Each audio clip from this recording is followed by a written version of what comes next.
اللہ کے نبی صلی اللہ علیہ وسلم نے ارشاد فرمایا کہ پیر اور جمعرات کو اعمال اللہ کے ہاں پیش ہوتے ہیں اور اللہ کے ساتھ شرک کرنے والے کے علاوہ سب کی بخشش ہو جاتی ہے، مگر جن دو لوگوں کے درمیان بغض و عناد ہو ان کی بخشش روک دی جاتی ہے، اور کہا یہ جاتا ہے کہ انتظار کرو ان کی صلح کا، جب تک صلح نہیں کریں گے ان کی مغفرت نہیں ہوگی،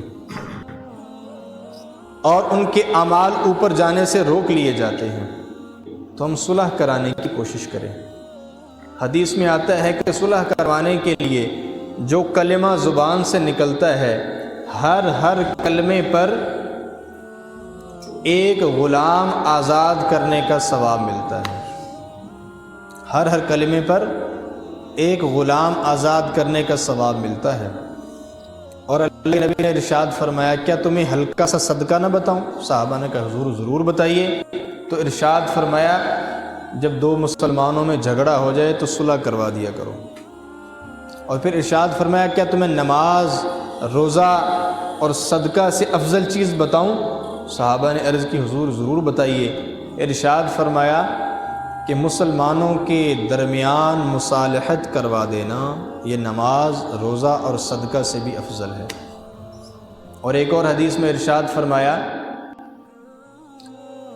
کہ اس شخص کو جھوٹا نہیں سمجھا جائے گا جو دو مسلمانوں میں صلح کروانے کے لیے اپنی طرف سے کوئی اچھی بات کہہ دے یا اس کی طرف منسوب کر دے۔ اور صلح کروانا انبیاء کے شعبوں میں سے ایک شعبہ ہے، اور جھگڑا ڈالنا اور لڑائی کروانا یہ جادو کے حصے میں سے ایک حصہ ہے۔ اور ارشاد فرمایا کہ اللہ کے نزدیک ثواب کے اعتبار سے افضل چیز لوگوں کو فائدہ پہنچانا، نفع پہنچانا، اور اللہ کے قریب وہ ہوگا جو لوگوں کے درمیان صلح کرواتا ہے۔ یہ اللہ کے قرب کا ذریعہ ہے۔ اللہ